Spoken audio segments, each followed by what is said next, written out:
speak what you don't understand. The truth is not in your command. Don't shout about what you think is fake.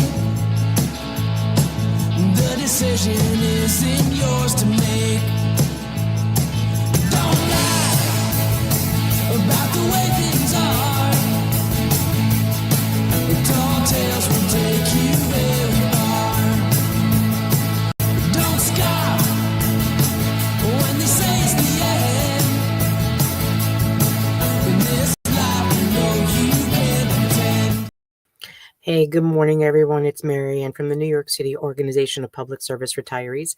I want to go over a post that's been showing up on a lot of different pages, and many of you have been sending it to me over the last 2 days, and you're explaining to me that you're concerned about who it's coming from and the information in it. So let's get into this because I want to break this down. The one thing that we absolutely despise is misinformation, and yet this gentleman that I'm going to show you, and I'm using that term loosely, has been doing this for 4.5 years, and yet he's doing it again. He represents, I guess self-represents, a large organization of retired police officers down in Southwest Florida and thinks he knows everything when he doesn't.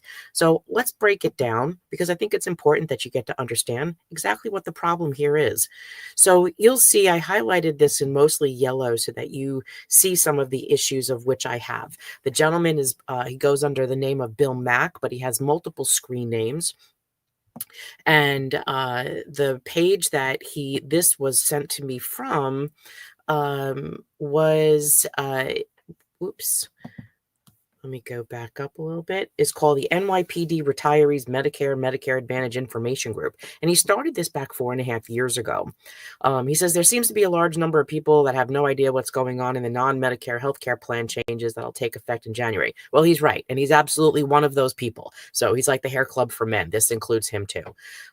He says retirees and MOS living in the New York City and 7 surrounding counties. That's also wrong. It's actually, and even they have it wrong too. They call it the downstate 13. It's actually 14 counties because they include Long Island, ironically, as one, which it's kind of ridiculous, but Long Island is 2 separate counties. So it's important that you know the difference of what those counties are and who it includes, what counties it includes. So it's the 5 counties of New York City, Manhattan, Bronx, Queens, Brooklyn, and Staten Island. And it also includes Nassau and Suffolk County, Hudson Valley, Dutchess, Orange, Putnam, Rockland, Ulster, and Westchester. And those are your counties that this plan would include. When they say downstate 13, they're really meaning downstate 14, but it is those counties that this plan would cover in one part of the plan, and then everywhere else outside of that, we'll keep referring it to what they do, downstate 13, will cover the outside of it. And I'll explain that to you in a minute.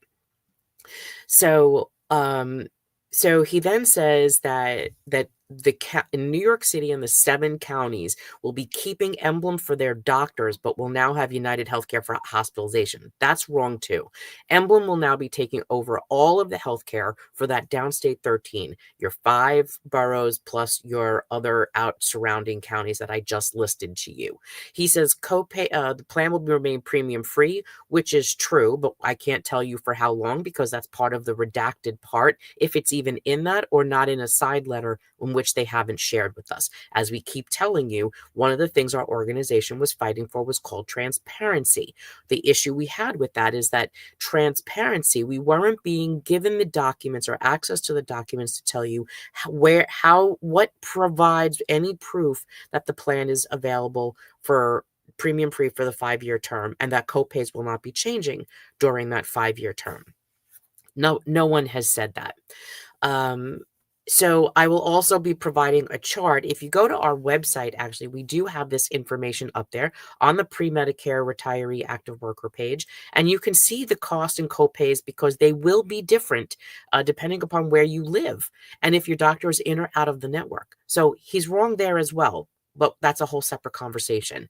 Retirees living outside of New York and the 7 counties will have United Healthcare for both their doctors and hospitalization. That's not living outside, they will have United Healthcare. Living in the downstate 13, that is not true. Yes, the plan is definitely replacing the current CBP plan.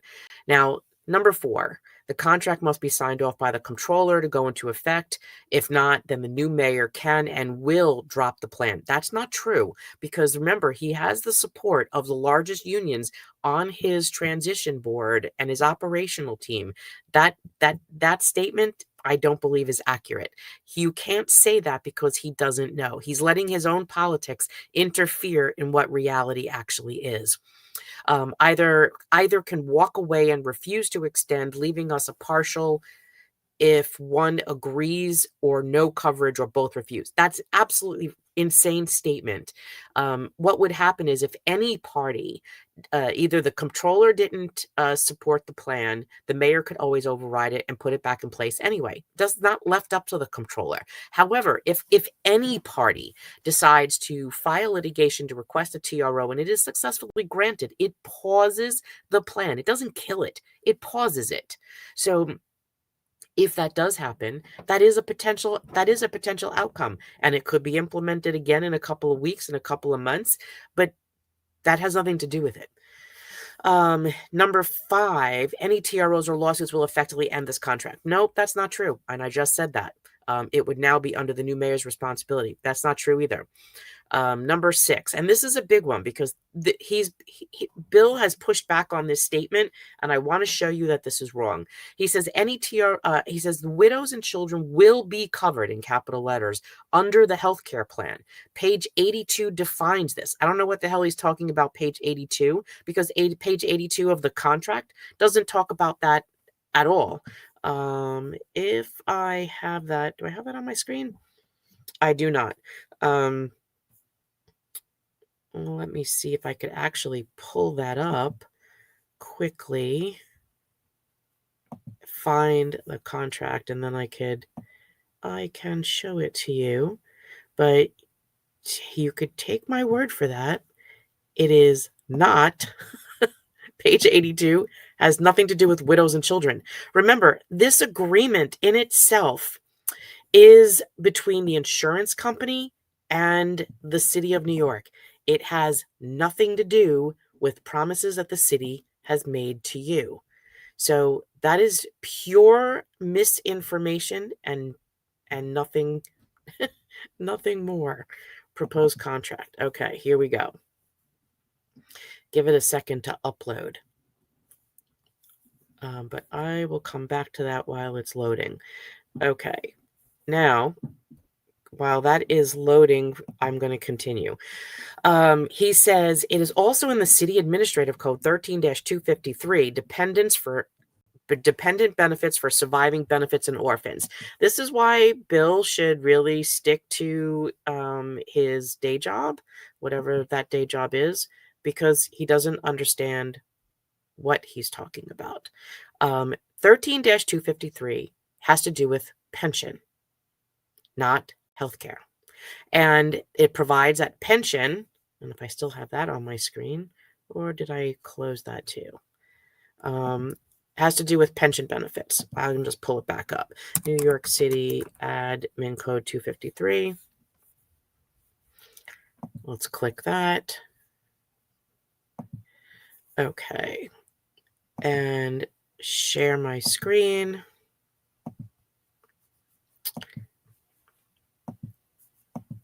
And I want to go to 253. Okay. Now, on 253, let's let you see that.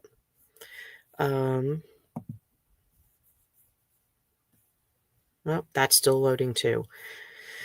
It's going to be a morning. Okay, so 253, 13-253 says dependent benefits. This is the New York City laws, chapter 3, New York State laws, chapter 390 from September 10th of 2025. It was updated.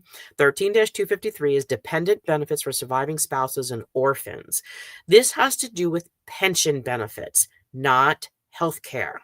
Now, if he did want to talk about health care, Healthcare is not what we're talking about. We're talking about the part of the health benefit that comes out of the welfare fund, like prescription, vision, and dental, that the spouses were told that they would absolutely have as a result of their loved one dying in the line of duty, whether that was 9/11 or not 9/11, or as a result of a World Trade Center uh, illness that they died from. So, nope, it's still not. Oh, let me see if that will. There we go. Okay, 13-253. This is a state law. This has nothing to do with healthcare. So I want you to see what this specifically says so you don't doubt it. The board, as in the pension board, shall pay a dependent benefit to the surviving spouse, child, or children, or a dependent parent or parents of any deceased member in the death of such a member occur during his or her service or after he or she was retired from service. Now, mind you, too, 13-253 falls under the World Trade Center benefit for retirement. This isn't even healthcare. COVID benefit. So you can see what I'm saying as I'm scrolling through these. These are line of duty pension benefits. Nothing to do with what Bill Mack is talking about. So here's the World Trade Center presumption, 252-1, 253. So clear that out of your head. It has nothing to do with it. He's citing the wrong code because he doesn't know what he's talking about. Also, I was mentioning page 83. So if I go to this contract and I'm sliding down to, will it let me do it? Let's get there quickly. 83. This talks about non-discrimination in employment. That is page 83 of this slide of the contract. Has nothing to do with that either. So let's go back. The Widows and Children Fund. This is important because what was cut out, the Widows and Children's Welfare Fund benefits, not their health care, their benefits as coming from welfare fund, prescription, vision, and dental that are promised to the widows, widowers, and their children, was coming out of stabilization fund. And the cost of that is approximately $3 million. It is minuscule in the cost of a $6 billion healthcare plan. The stabilization fund was misused. And I want you to hear Jim Brosey, president of the UFOA, very eloquently speak to this issue. While he appreciated the work that went into support creating this plan, that the tripartite committee of the MLC, along with the executive board, which is Henry Garrido, Michael Mulgrew, Gloria Middleton from CWA, and Greg Floyd from 237, allowed OLR to specifically cut this out while they were negotiating this plan at a $3 million cost is absolutely abhorrent.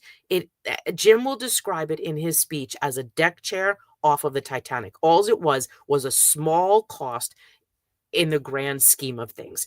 And those people, with Alan Klinger, the leader of the tripartite, the labor side, had no problem with throwing that away. He felt it would be handled in another forum. And yet the city is only paying through the end of November. They're not going to continue to pay going forward. So it left the unions, and you will hear them if the PBA spoke about this, the SBA felt the same way. Many of the police unions, except for, I guess, CEA and lieutenants, and the UFOA and UFA, my apologies, said basically the same thing. You don't leave this group behind, and that this could bankrupt their union welfare funds by absorbing this cost and put everyone, their active workers, all their retirees, and the widows and children in jeopardy.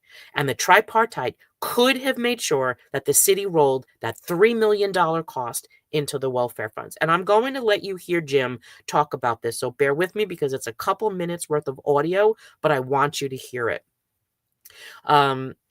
So I'm going to quickly run through this because I want you to hear that tape. He also says this isn't the first time that healthcare has been contracts been negotiated. All contracts have a beginning and an end. Duh. That no other parties have any legal right to know what's happening until the contract is finalized. That's wrong too.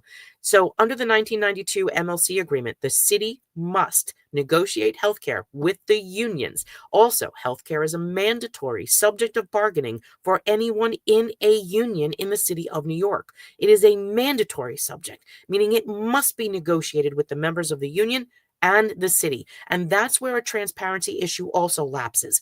Because they rushed to do this, which was also another complaint of the PBA and UFOA, is that they didn't give the leadership time to dig through this contract with their board and bring it to their members. They made this decision, the leadership of the MLC, and that it had this not been rushed and there were more conversations, then maybe things could have been improved or fixed. They weren't given that opportunity to do that. Also, it is funded by taxpayer dollars, and therefore it must be done. There is no transparency to the public. There has to be transparency. It is taxpayer money that is funding it. And it is also a mandatory subject of bargaining, and the unions are supposed to know. If a party is affected negatively, then they can sue after the contract is finalized. Yes and no. Yes, if they have the ability. No, if they don't. And also, it is up to every union member, because union members can also file a duty of fair representation that the union didn't give them the ability to look at this. That's why it's important. It's required under collective bargaining, and yet many people were cut out. He also then says, remember that a group sued the city over a whole Medicare situation and lost in the final legal court decision. We didn't lose yet. We haven't lost. We had a setback, but we didn't lose. They sent the case back to the Supreme Court, where 2 of our cases are still currently being fought concurrently. We did not lose. Bill Mack, shut the hell up. He then says if this same group sues for a TRO, temporary restraining order, then the contract will be canceled and the $600 million savings will be lost. Okay, there's so much bullshit in that sentence. What does that mean? Well, I don't have to sue for a TRO. Anyone can sue for a TRO. The contract won't be canceled. It'll be paused if anyone does sue. And the savings wasn't $600 million a year. The savings that the union leadership agreed to was $1 billion. And the city had also sent the MLC a letter saying that they owed like $4.5 or $4.8 billion because their inability to provide the savings that they promised in the 14 and 18 agreement, because they allowed the stabilization fund to be used for raises for the UFT and DC 37.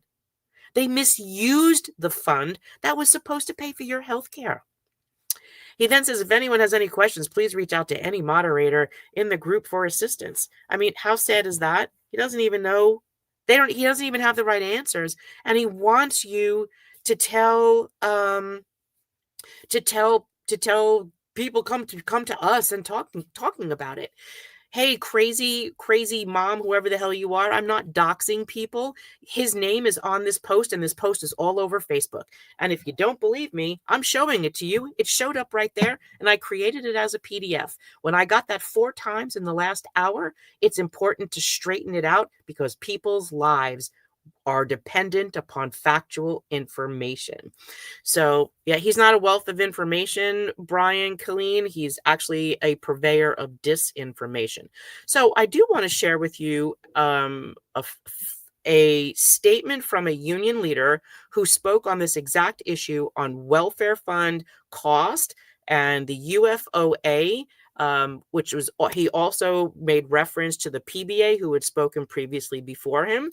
And that's why it's absolutely important for you guys to understand exactly why this is important to understand. These are people's lives that you're playing with, and you just don't know what you're talking about.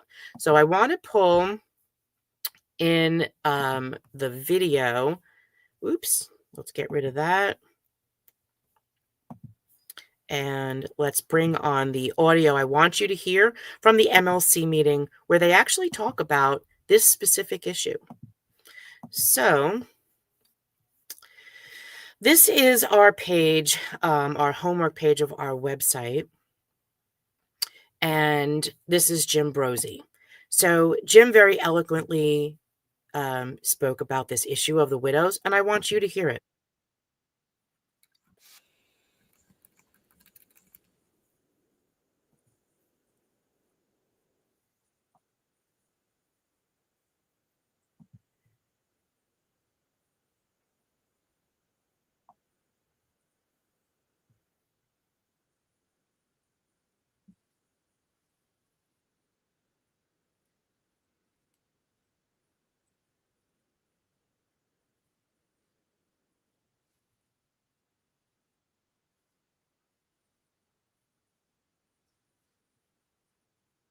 if we don't work out this it could collapse my union. Well, I stand behind the same argument that Dave says. If we don't work out this welfare fund agreement, it may collapse my welfare fund as well. And the reason that you folded the IC into the conversation is because you knew the dramatic impact it would have on everyone else.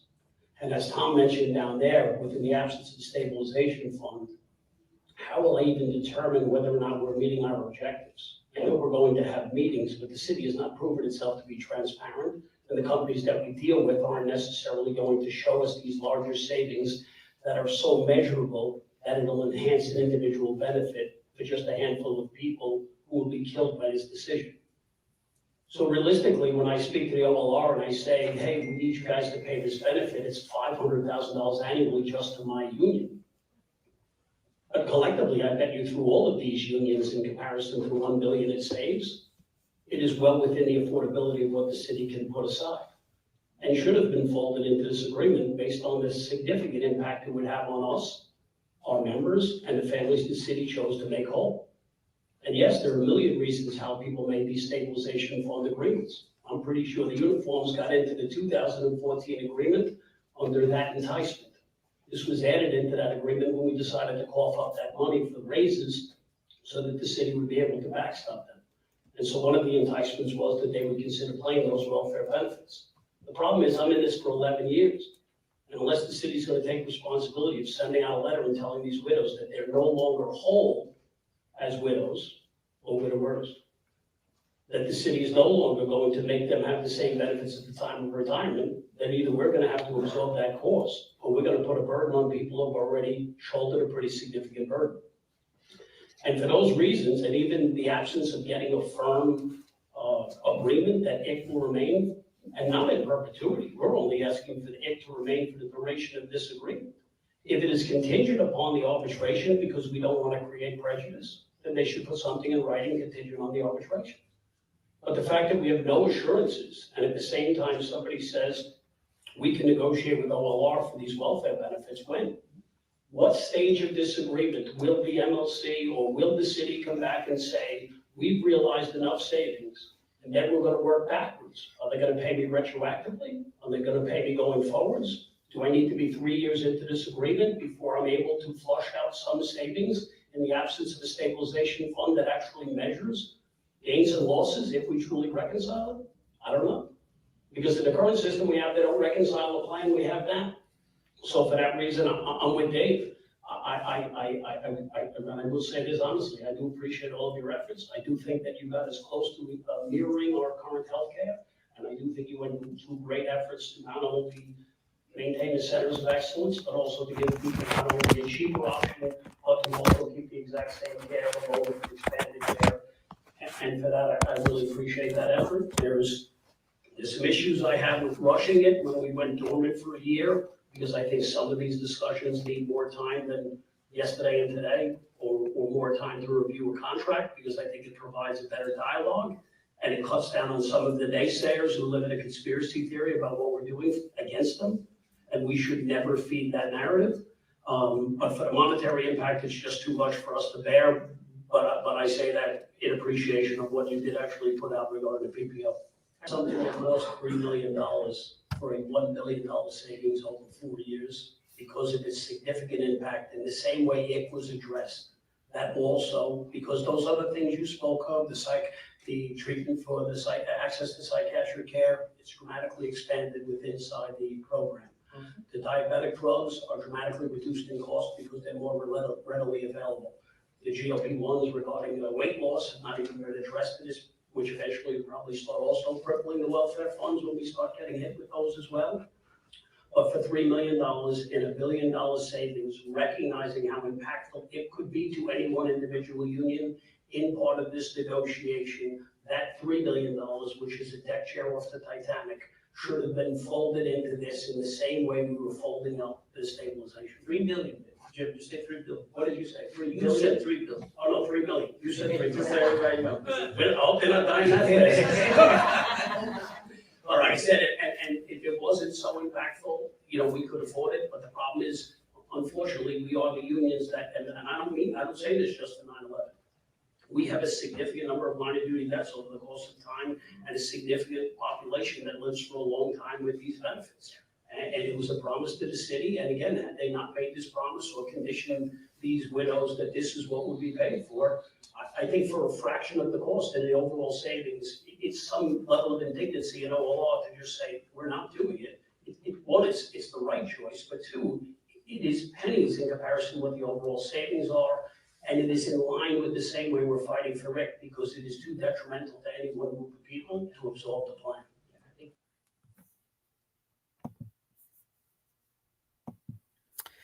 So that puts it in perspective. I'm going to start doing a couple of these little shorts. That video is on our homework page where you could hear Jim, and we're trying to advocate that he should be the leader, because the current leadership of the Municipal Labor Committee apparently didn't really care to take into consideration what the uniform unions, who have many of these line of duty death surviving families in them, the cost of their welfare funds, to make sure that they were looked out for.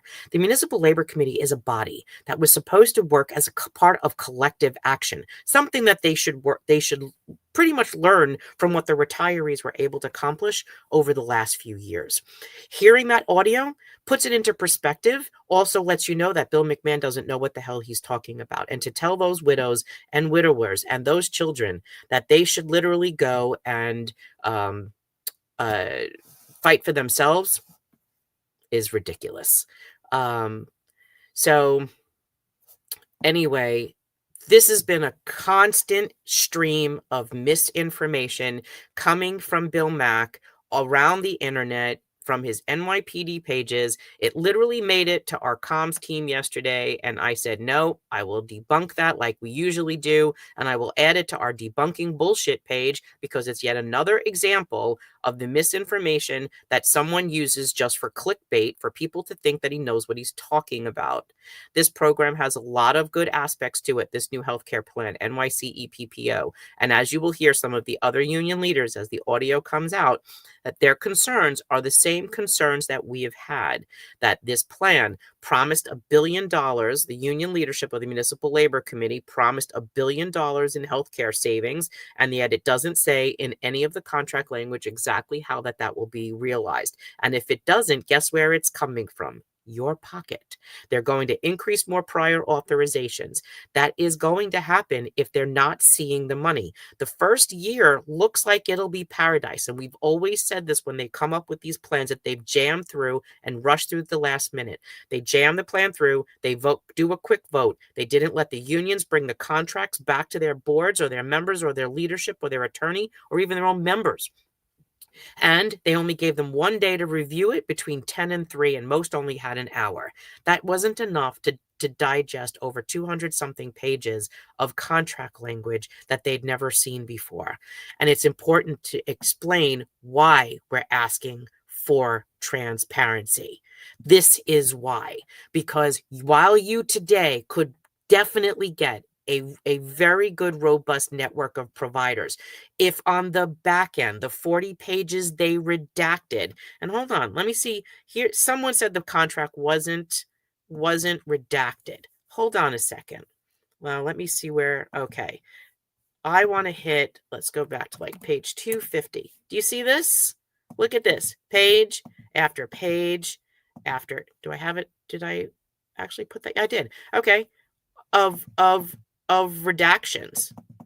So this is telling us that there's stuff that they don't, even the dates, they don't want you to know what dates they scheduled to do stuff. So when you start seeing all these blacked out parts, this is containing timeline implementation for setting the 3-year target. You guys need to know what you're looking at so someone else isn't blowing smoke up your ass.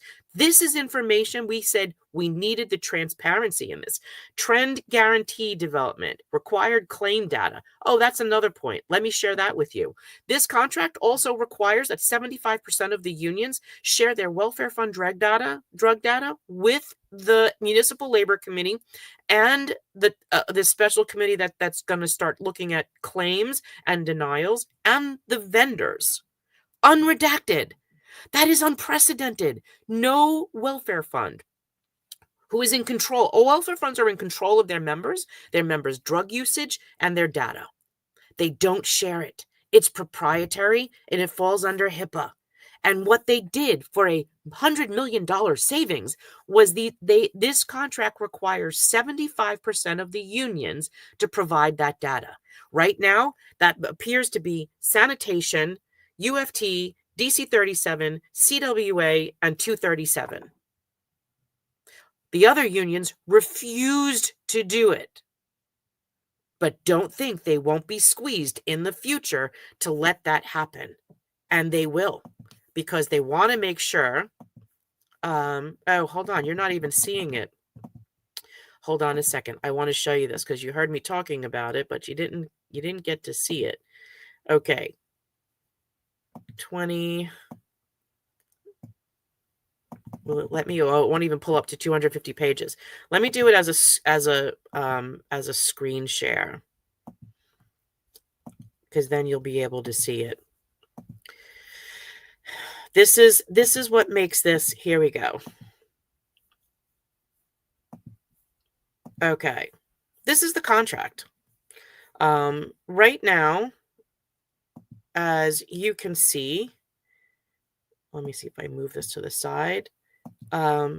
This is highly redacted. Timeline illustration for setting the 2-year target, meaning there's targets for savings, trend guarantee development, claim required data, claim adjustments, our commitment, a guarantee, the basis of our guarantee, and then more redacted pages.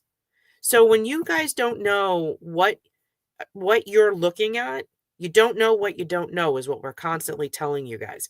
This is why it's important to know what's in this contract. And if it doesn't, the savings don't materialize, what the triggers are to send them to you. These pages are fully redacted. So now that you get the point, it's like the last 36 or 40-ish pages of this contract. This is why you need to know that. Because if those guarantees aren't met and their benchmarks aren't realized, they have to come up with the savings to give to the city of New York. $1 billion. And that's going to come from increased copays, increased deductibles, more prior authorizations that your doctors will have to go through. Go up on our page. Look at the pre-Medicare retiree page with the pre-Medicare retiree active worker page. You can see the contract. You can look at the slide deck that they put out and explains all of the things that this new plan will give you. It doesn't tell you all of the things that they agreed to because they didn't want you to know that, but we've been in on those meetings. We know what they're talking about. That was a side letter that they've kept secret. So it is real, and you heard Jim talking about it. You will, probably Sunday or Monday, you will hear some of the other leaders talk about some of the other concerns that they had and why they voted no. But that is real, because while that will happen, you have to look at what will be realized. If they don't meet the promise, they're going to have to come up with the cash, and that cash is going to come from you.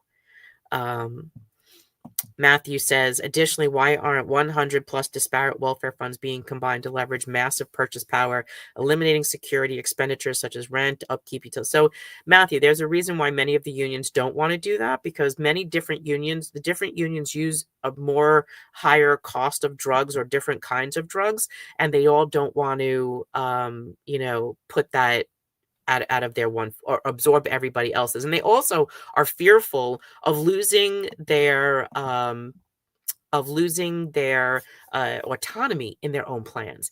If their fear is, look at if it's like this, if they're this one consolidated welfare fund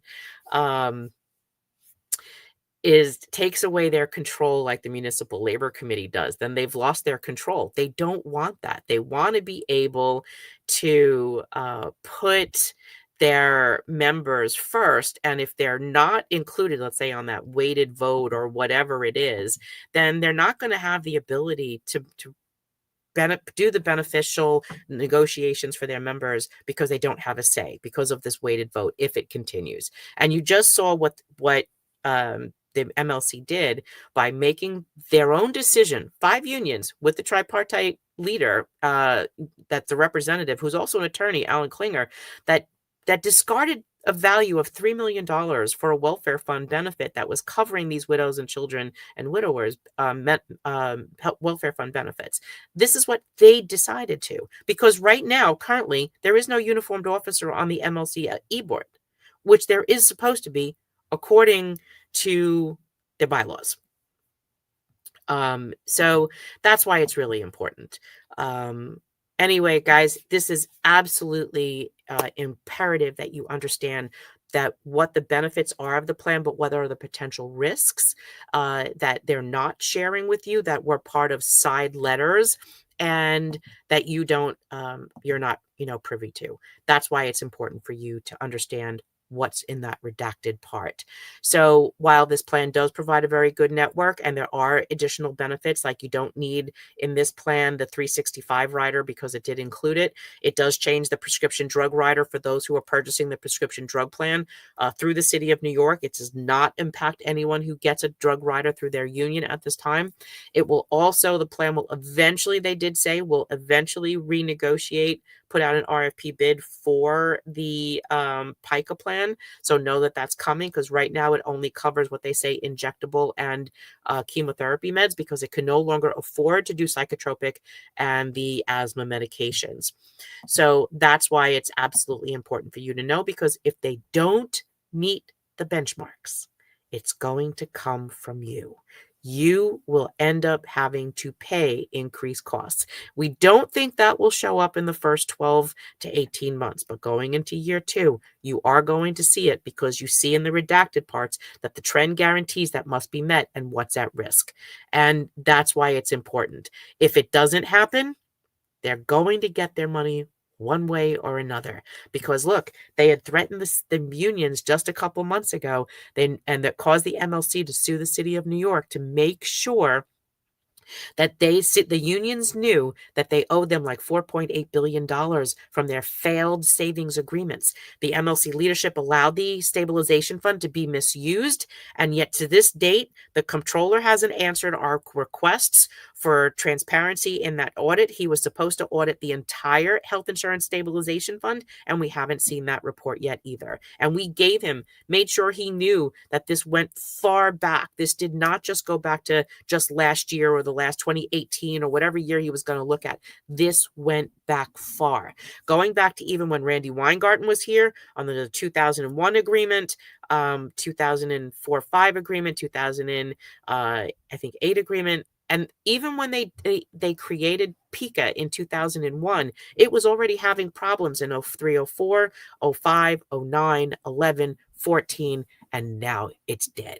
And that was because they misused the fund that was supposed to pay premium healthcare. And that even though they ended up seeing that the fund kept draining in cash, they misused it anyway to pay the UFT contract and then the DC-37 contract in 2014 and 2018. We'll get into another video on this, because I want to go, because I'm already over 30 minutes, but I want you to understand something else.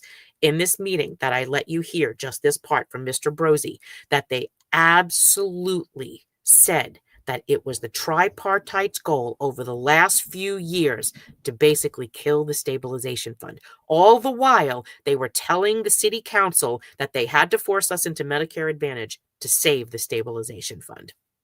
And that's coming out next. Listen, guys, it's Friday. I'm taking the day off. I'm going to have my coffee. You guys have a great weekend. Don't believe all the bullshit that you hear on the internet and stuff coming out of Bill Mack, because we've proven time and time again. I think I probably have to make his own little section of Don't Be Bill, because I have a million videos on Don't Be Bill. This is pure misinformation coming out of this guy, coming out of these pages. And people need to know the facts on this, and not the bullshit. And that's what we're here to do, debunking bullshit. Have a great day, guys. Love ya. Enjoy your weekend. Monday's a holiday. Happy Columbus Day. And I will see you guys probably Tuesday. Enjoy. Don't speak what you don't understand.